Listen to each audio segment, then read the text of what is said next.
Una joven camina por un callejón de camino a casa desde la universidad, iluminada solo por pequeños charcos de luz bajo las lámparas encima de ella. Poco sabe que un hombre estará esperando por ella cuando salga al aparcamiento. Pobre alma, piensa ella, después de ver que el hombre bien vestido está luchando por llevar libros a su Volkswagen Beetle, especialmente porque uno de sus brazos está en un cabestrillo. Ella se acerca a él y ofrece su ayuda, a lo cual el hombre educado y de voz suave le da sus más sinceros agradecimientos. Mientras ella toma algunos de los libros y se inclina para colocarlos en el asiento del pasajero, él la golpea en la cabeza con una llave de cruz. Él se sube al asiento del conductor y se marcha del lugar. La estrangulará como lo hizo con muchas otras. Le hará cosas indescriptibles. Él es el maníaco por excelencia. Su nombre es Ted Bundy. La escena que acabamos de describir fue el modus operandi de este asesino en serie en particular. Bueno, cuando planeaba sus asesinatos, Bundy usaba su buena apariencia, sus habilidades de habla y su comportamiento educado para atraer a las personas a su trampa. A veces, se ponía un cabestrillo en el brazo o incluso caminaba con muletas para dar a sus víctimas una falsa sensación de seguridad. ¿Qué tan dañino podría ser un hombre en muletas, vestido con traje, conduciendo un coche lindo? Por eso era tan difícil de atrapar. Simplemente no encajaba en el perfil de un asesino en serie, alguien que hacía cosas absolutamente repugnantes a las personas en el momento en que morían. Y después de que murieran, probablemente debería haber sido capturado mucho antes de lo que fue. Después de todo, cuando las jóvenes salían y nunca regresaban, en algunas ocasiones, los testigos dijeron que habían visto a un hombre merodeando, un hombre con un brazo en un cabestrillo, un hombre que conducía un VW escarabajo. Brenda Carol Ball, de 22 años, fue vista por última vez hablando con un tipo en un aparcamiento que tenía el pelo castaño y un brazo en un cabestrillo. Poco después, Susan Elaine Rancourt desapareció, nunca más regresó. 2 personas se presentaron después de eso y dijeron que un hombre con un cabestrillo les había pedido ayuda para poner unos libros en su coche, un VW escarabajo. Luego, el 11 de junio de 1974, la estudiante de la Universidad de Washington, Georgian Hawkins, desapareció. Su cuerpo nunca sería encontrado. Sabemos que estuvo con su novio, y lo dejó después de la medianoche. En su camino a su casa de hermandad, un amigo la vio mientras conducía un coche. Le gritó por la ventana: «Hola, George, ¿qué pasa?». Ella habló con él durante 1 o 2 minutos y expresó que estaba un poco nerviosa por su próximo examen de español. Más tarde, los testigos le dijeron a la policía que habían visto a un tipo merodeando en un callejón cerca de Hawkins, un tipo cuyo brazo estaba en un cabestrillo. Una mujer dijo que le pidió ayuda para cargar un maletín en un Volkswagen Beetle color marrón claro. Poco sabía ella en ese momento lo cerca que estuvo de ser asesinada. Hawkins no tuvo tanta suerte. Cayó en la trampa, como cualquier persona servicial podría hacerlo. Sabemos lo que le pasó porque Bundy lo contó después. Cuando estuvo lo suficientemente cerca de su coche, él la golpeó en la cabeza con una palanca, lo que la dejó inconsciente. Cuando recuperó el sentido, obviamente estaba confundida, aunque para sorpresa de Bundy, parecía pensar que él había llegado para ayudarla con el español. Evidentemente estaba en estado de shock. Esto es lo que Bundy dijo al respecto: «Es extraño, las cosas que la gente dice en esas circunstancias». La estranguló y arrojó su cuerpo, un cuerpo al que regresaría al menos en 3 ocasiones. Solo puedes imaginar lo demente que estaba al regresar a un cuerpo que se estaba descomponiendo. Bundy era descarado. No hay duda al respecto. Nunca pensó que lo atraparían. Pensaba que era demasiado inteligente para la policía. Después de todo, había trabajado en política.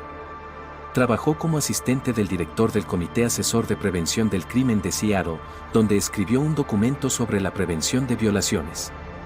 Hizo una pasantía en el Departamento de Servicios de Emergencia, donde hablaba sobre mujeres desaparecidas y cómo encontrarlas. Y es probable que por eso Bundy no tuvo reparos en regresar al callejón de donde recogió a Hawkins al día siguiente de la abducción. Estaba allí al mismo tiempo que la policía, escondido a plena vista mientras recogía uno de los zapatos de la chica y su collar. Si no estaba recogiendo chicas en un aparcamiento o cerca de uno, se colaba en sótanos mientras dormían y luego golpeaba a la víctima con algún tipo de barra de hierro. Bundy era como el hombre del saco, un asesino en serie que se arrastraba por las ventanas y atacaba brutalmente a las personas mientras estaban en su momento más vulnerable. Pero también era un estafador. Jugaba trucos de confianza, y era muy bueno en eso. Los investigadores sabían que cuando las chicas desaparecían, a veces se veía a un hombre con un brazo en cabestrillo, un hombre que poseía un VW escarabajo. Seguramente Bundy sería una presa fácil después de eso. ¿Cuántos VW escarabajos había en esas áreas cuando ocurrió la abducción? Áreas repartidas por el noroeste del Pacífico. La realidad era que el reinado de terror de Bundy estaba solo en las primeras etapas. El público y la policía estaban preocupados, eso es seguro. Los jóvenes dejaron de hacer autostop, y muchos se volvieron temerosos de hablar con extraños o dejar sus ventanas abiertas por la noche. Aquellos con más miedo eran las mujeres jóvenes blancas. Las víctimas de Bundy casi siempre estaban en sus últimos años de adolescencia o en sus 20s. Eran caucásicas, y la mayoría de ellas eran atractivas. Estudiaban en la universidad y se decía que eran estudiantes inteligentes y talentosas. Otra cosa era el hecho de que cada chica desaparecía en una universidad donde se estaba llevando a cabo trabajo de construcción. ¿Podrían estar relacionadas las desapariciones? Se preguntaban los investigadores. Simplemente no lo sabían. Tenían muy poca evidencia forense con la que trabajar y no había cuerpos. Eso no significaba que la policía pensara que las chicas simplemente se habían ido a algún lugar. Nada sobre sus personalidades y estado mental sugería eso. Solo semanas después de la desaparición de Hawkins, 2 mujeres fueron secuestradas a plena luz del día en el Parque Estatal Lake Sammamish, no muy lejos de la ciudad de Seattle. Bundy se había acercado primero a 5 mujeres en el parque, y en lo que ellas describieron más tarde como un acento canadiense o británico, el hombre se presentó como Ted. Ted, vestido con un impecable atuendo blanco de tenis y con un brazo en cabestrillo, les pidió educadamente si podían ayudarlo a descargar un velero de su Volkswagen Beetle color bronce. 4 de ellas dijeron que no, pero una lo siguió hasta su coche. Afortunadamente, ella huyó cuando se dio cuenta de que no había ningún velero. Ese día, Bundy logró conseguir la ayuda de una mujer y luego secuestró a otra cerca de un baño. Ambas morirían. ¿Mató a una delante de la otra? Una vez dijo que eso era cierto, pero cerca de su fecha de ejecución, se retractó de ese terrible detalle sombrío. Esta no es una historia sobre sus crímenes, sin embargo. Lo que queremos saber es cómo diablos la policía no se acercó más a Bundy, ya que estaba usando el mismo coche y el mismo truco del cabestrillo y el mismo modus operandi. Incluso les dijo a las chicas que escaparon que se llamaba Jan. ¿Qué más necesitaba la policía? ¿Una confesión por escrito? Estaban más cerca, pero todavía muy lejos de atraparlo. Al menos ahora tenían una buena descripción de este tipo llamado Jan y se parecía bastante a él. En poco tiempo, este boceto apareció en muchos periódicos y se mostró en la televisión. Recuerden que dijimos que Bundy trabajaba en el Departamento de Servicios de Emergencia. Bueno, una de sus compañeras de trabajo allí vio el boceto y escuchó sobre el Volkswagen Beetle y supo que estaba viendo a su colega, el señor Bundy. Ella hizo una llamada a la policía, al igual que otra persona que conocía a Ted Bundy. La policía en ese momento estaba recibiendo algo así como 200 de estas llamadas en un día, y rápidamente asumieron que un estudiante de derecho de aspecto limpio y sin antecedentes penales no podía estar detrás de las abducciones. Los asesinos en serie no se veían así, o eso pensaban. La presión estaba encendida, sin embargo, y Bundy lo sabía. Un par de meses después de su último asesinato, se estaban encontrando huesos. Esos huesos eran los restos de sus víctimas, esparcidos en varios lugares donde la policía no había pensado buscar. Fue afortunado para Bundy entonces que fue aceptado para estudiar en la Facultad de Derecho de la Universidad de Utah. Empacó sus maletas y se dirigió al sur. En agosto del 1974. Solo estuvo en Utah un mes cuando comenzó a matar de nuevo. 2 de septiembre, un autoestopista. 2 de octubre, una niña de 16 años. 18 de octubre, una niña de 17 años de una pizzería. Resultó que ella era la hija de un jefe de policía. Después de que su cuerpo en descomposición fue encontrado en un sendero de montaña, el examen post-mortem reveló que Bundy la había mantenido viva. Miles de nombres estaban en esa base de datos, pero solo 26 nombres coincidían con los crímenes. El de Bundy era uno de ellos. El problema era conectar los asesinatos de Utah y Colorado con los asesinatos del noroeste del Pacífico. En ese momento, no había grandes bases de datos que contuvieran los departamentos de policía de todos los estados. La realidad era que, aunque la policía debería haberlo sabido mejor después de las pistas, como Bundy se movía, logró evadir la captura. Pero luego fue detenido por un policía en un suburbio de Salt Lake City después de haber estado conduciendo con aspecto sospechoso. Al registrar el coche de Bundy, el policía encontró una colección bastante sospechosa de artículos, una máscara de esquí, bolsas de basura, esposas, una palanca, trozos de cuerda y un picahielo. Todo eso era básicamente el arsenal consumado de un asesino en serie. No tomó mucho tiempo para que la policía entendiera que podrían tener a un maníaco en sus manos. Y tenían la llamada telefónica de la amante de Bundy en sus registros y tenían la descripción de su coche de una de las abducciones. Aún así, después de registrar su casa, la policía no tenía suficiente para mantenerlo. Una cosa que no encontraron ese día fue un montón de fotografías de sus víctimas muertas. Las cosas habrían sido muy diferentes si hubieran descubierto esas horribles fotos. Bundy estaba suelto de nuevo, pero estaba siendo monitoreado todo el día. Algunos de los policías volaron a Seattle para hablar con la amante de Bundy. Ella les dijo que algunas cosas simplemente no cuadraban, como por qué guardaba muletas en su casa. ¿Y qué pasa con ese yeso de París? Sin mencionar los guantes quirúrgicos, los cuchillos grandes, el cuchillo de carnicero y una bolsa llena de ropa de mujer. Bundy ciertamente estaba en un aprieto ahora, pero de ninguna manera había terminado. Vendió su amado Beetle, pero pronto fue incautado por los investigadores que revisaron bien el interior.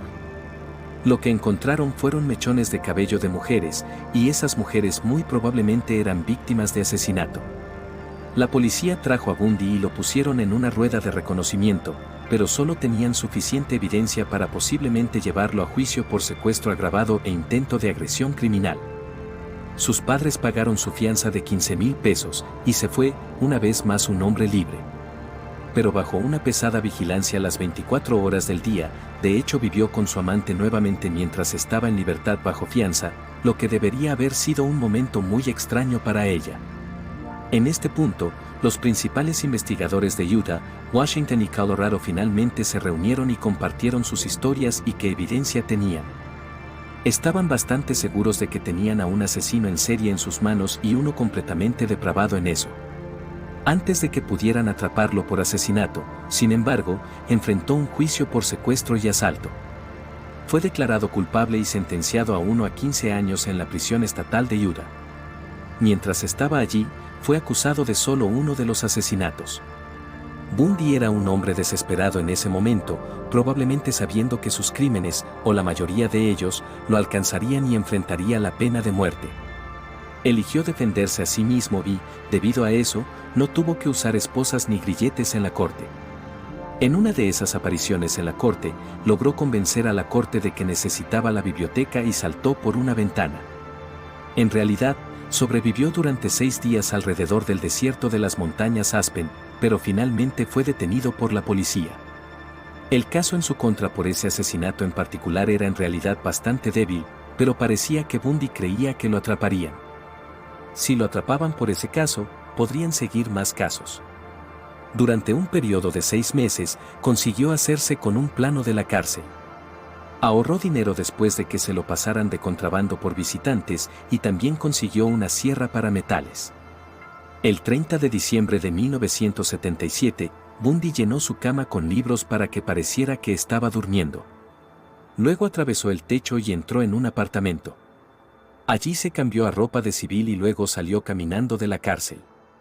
Fue de Chicago a Atlanta a Florida en coches robados, deteniéndose solo para robar ciertos artículos o billeteras de personas. El 15 de enero de 1978, caminó por la noche en la Universidad Estatal de Florida. En las primeras horas de la mañana, asaltó, golpeó, estranguló y mordió a 3 mujeres dormidas en 3 habitaciones diferentes, todo en unos 15 minutos. 2 de ellas sobrevivieron pero quedaron muy gravemente heridas. Salió de la casa de la hermandad y se dirigió a un edificio de apartamentos donde atacó brutalmente a otra chica, fracturándole el cráneo y la mandíbula. Allí dejó una de sus cosas favoritas, su máscara de pantimedias. La policía también encontró esperma y muestras de cabello. Bundy luego condujo a Jacksonville donde secuestró y mató a una niña de 12 años. Unos días después, fue detenido por un oficial de policía. Durante el interrogatorio, le dio una patada en las piernas y salió corriendo. El policía disparó tiros de advertencia pero Bundy siguió corriendo. Era demasiado lento. Fue derribado y a pesar de sus mejores esfuerzos, no pudo quitarle el arma al policía. Bundy estaba acabado, sentado en un coche, esposado camino a una muerte segura. Aún así, este policía de Florida no sabía a quién tenía en el coche. No sabía que estaba llevando a uno de los fugitivos más buscados de los Estados Unidos. Ciertamente no tenía idea de que el ocupante de su vehículo se convertiría en uno de los peores y más viles asesinos en serie de todos los tiempos. Un demonio cuya brutalidad retorcida no conocía límites. ¿Y sabes lo que Bundy le dijo al policía mientras estaba en el coche? Dijo, desearía que me hubieras matado. Eventualmente, confesó 30 asesinatos, pero podrían haber sido muchos más. El 24 de enero de 1989, a los 42 años, Bundy tomó sus últimos respiros en la silla eléctrica.